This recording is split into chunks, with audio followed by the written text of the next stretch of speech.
Hi guys, welcome back to the Anime Multi-Universe. My name is Biggie, back with another reaction. So today we've got my man Mr. Moj. So this is one of the One Piece channels that I actually watch in order to keep up with like the manga of One Piece. I don't read manga, but I'll watch a channel that talks about manga. So today there's a specific video I saw that says why the Gorosei are not human, right? We've got it over here and I'm gonna be reacting to it.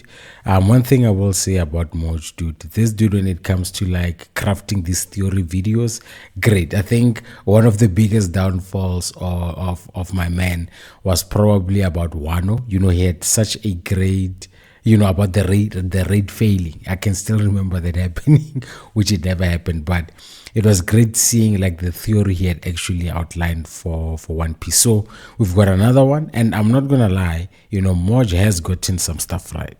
So yeah, let's see. Without any further ado, let's get into the video. Gorosei Saturn is able to completely regenerate from any attack, in a Gorosei manner that seems to Saturn. be beyond Logia's, and even beyond someone like Marco, who can be permanently Ish, I'm damaged already with enough in force. spoiler Yet Saturn has been territory. taking attacks that have devastated even a Marine admiral and recovered without a scratch. Whoa, This whoa, is whoa, something whoa, whoa, whoa, whoa. So this is where we are now in the manga. We're already fighting the Gorosei. Yo, dog, the manga's far, bro. I mean, in the anime, I haven't even seen Garp yet do the galaxy impact.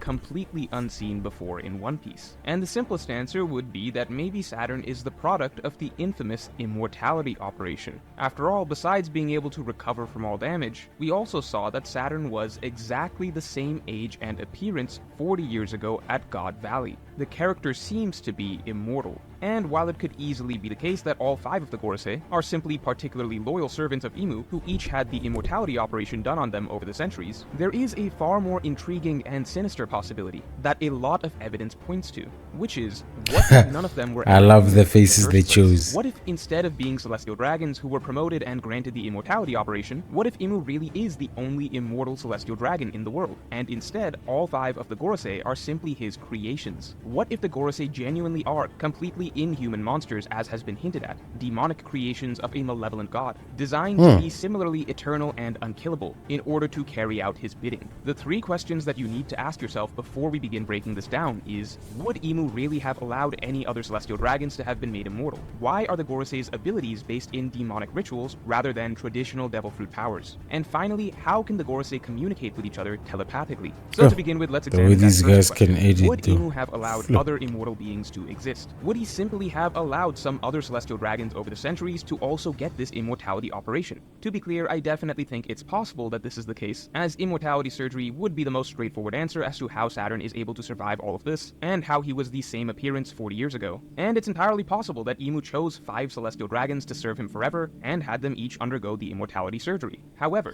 based on Imu's arrogance, it seems possible that he would not want anyone else to be immortal. Not to mention, How you know it's a he?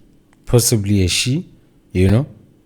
And one thing that's interesting, like, who's coming first? Will it be Blackbeard or Emo? But to be honest with you, I think Emo's the last boss in One Piece. Honestly speaking, I think Whoopi beats Blackbeard's ass, probably gets him on his side, and they tag team Emo.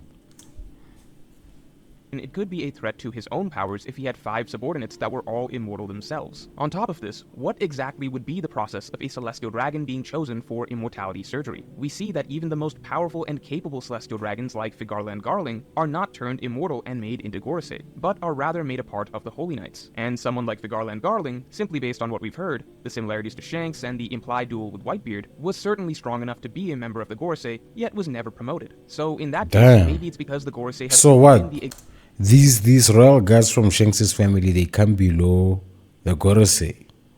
exact same core group going back And centuries. that family works for the Therefore, for no the new Gorosei celestial as well. dragons could be promoted Shanks' to the group. family. So maybe far back, Imu decided on the 5 celestial dragons who would best serve him for eternity, and he had them all get immortality surgery, and that was it. But then this would be a little contradictory to what we've heard, as we were shown that the Revolutionary Army was shocked at the idea of immortality in general. They couldn't believe that there might be someone out there who has been living for ages and ages without dying. Now the Gorosei are public figures. Everyone knows about them. The revolutionaries know about them. So if these 5 Gorosei have have been around for literally centuries, then wouldn't everyone pretty much know that they are strangely immortal? This would be common knowledge. So on the one hand, this could simply be Oda maybe being a little loose with the logic of the story. Maybe the Gorosei have been around for centuries, maybe even from the Void Century, and just for whatever reason no one ever talked about how these 5 old guys are immortal. It wouldn't be the first time that glaringly important details are just randomly That's crazy, noted by characters. But on the other hand, if we were to...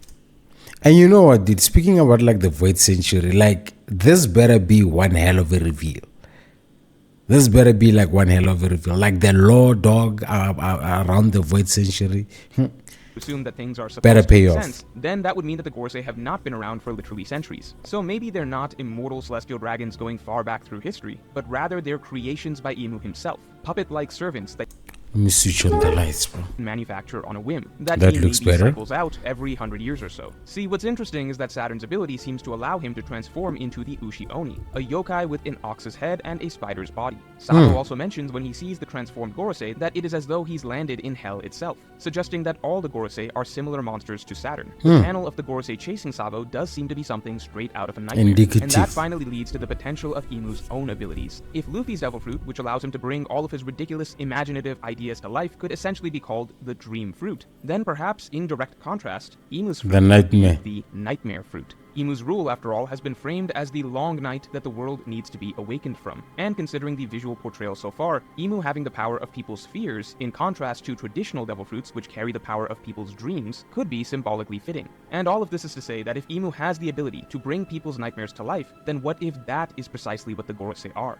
Manifestations of that which people fear. See, the Ushi-Oni that Saturn transforms into is a yokai, and yokai are essentially monsters in Japanese culture. They're not like mythical creatures like dragons, rather yokai are more so nightmarish creatures out of scary stories, similar to Some ghosts Jujutsu or Kaisen shit. Maybe all of the Gorosei's abilities are yokai-based because they are not devil fruit abilities. They are not founded in mankind's dreams, but mankind's fears. This would be because Imu has the power to manifest nightmares or fears, again symbolically in contrast to Luffy. As such, Imu simply created these yokai to serve him and to be his outer face to give orders. And their true forms are in fact their yokai forms. Their human forms are simply them changing their appearance to maintain their image. One of the main reasons this seems possible is because the way the Gorosei's powers work seem to be fundamentally different than traditional devil fruits. The big tell was when Saturn didn't simply transform into his Ushi-Oni form, as any devil fruit user naturally can, but rather there was a unique demonic ritual required. Yeah, that's Never seen crazy. anything like this You before. know, a pentagram. like this is so fascinating. Oh no. Saturn didn't simply transform into his Ushi-Oni form, as any devil fruit user naturally can, but rather there was a unique demonic ritual required. We've literally never seen anything like this before. A pentagram. You know what I wanted to say what I want to say actually when I see this is that, One Piece, dude, if there's one enemy that can just take so many different elements of like worlds and like incorporate them well into one world, is definitely One Piece. I mean, think about it. We haven't even went into like the world of the underworld, but I definitely think One Piece could pull it off, right? As somebody who's still in Egghead Island, now we're already seeing like demons and stuff like that in the series. Yes. I actually saw like a video from Moj where he said that he believes that the Straw Hats are gonna go to the moon, and I was like, that shit is crazy as hell. There's no way this is ever gonna happen.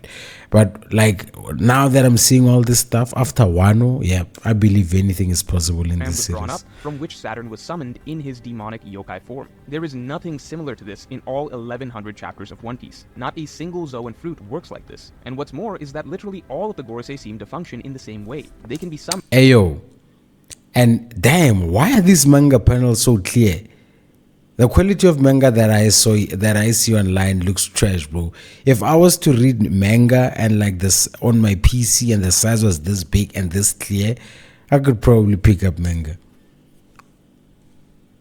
I should stop reading manga from This my begs the phone. question, what if the Gorosei aren't just humans that ate yokai devil fruits? What if the Gorosei are very literally yokai? Very literally demons created by Imu. Their yokai or their demon forms aren't devil fruit transformations, but rather their true forms. I'm not Damn. sure how else to explain their ability to be summoned through black magic, as this is something that seems to be unique to them and them alone. Not to mention another strangely unique ability that only they have, which is some form of telepathy with one another. They are all able to speak to one another and hear each other from thousands of miles away without without the use of a Denden Mushi. This is just absolutely bizarre. Yet again, another ability that nobody else in the series has, that cannot be explained away with devil fruits. It seems like there is something unique to the nature of the Gorosei themselves. This even goes to how they were portrayed for the majority of the series. Prior to Egghead Island, when we finally got to deal with a Gorosei as an individual, Saturn, all previous appearances of the Gorosei featured them as a perfectly unified ensemble. Despite so many appearances, if you had asked any reader prior to Egghead Island what the personality of each Gorosei member was like, you probably wouldn't have been able to answer it, because they all speak and think remarkably similarly. Unlike every other subordinate group Oda has written in the past, where you can immediately recognize distinguishing traits in their personality and mannerisms,